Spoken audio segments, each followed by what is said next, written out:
Ako lang ba o kayo rin? Ang nakakapansin na grabe na talaga yung pagtingin ni Daddy Jaser kay Mami B, no? Kasi alam nyo ba guys, napapansin ko lang naman, si Daddy Jaser gumagawa siya ng paraan para makalapit lagi kay Mami B. Then siya lang din yung lalaki na nakita ko na lagi nagpapapansin kay Mami B. Akalain nyo yun sa dami-daming babae dito or di kaya mga bayola or di kaya mga bading.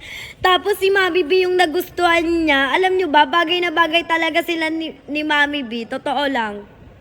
Kaya alam nyo ba, sobrang dilulo ko talaga ang Mami B tsaka Daddy Jaser. So ayun nga guys, hinihintay ko nga lang sana nga guys, alam nyo ba.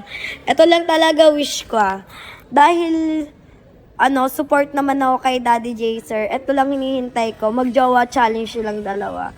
Alam niyo ba kung bakit? Kasi feeling ko pag mag-jowa challenge sila, dun marirealize ni Mami B na mahal siya ni Daddy Jaser at may nagmamahal sa kanyang ganun kapogi. Totoo lang. Leche! So, ayun na nga. Mag-comment kayo dyan kung gusto nyo ba mag-jowa challenge si Mami B tsaka si Daddy Jaser.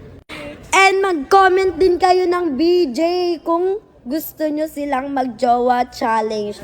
Comment ng jowa challenge for BJ. Oh my God, excited na ako!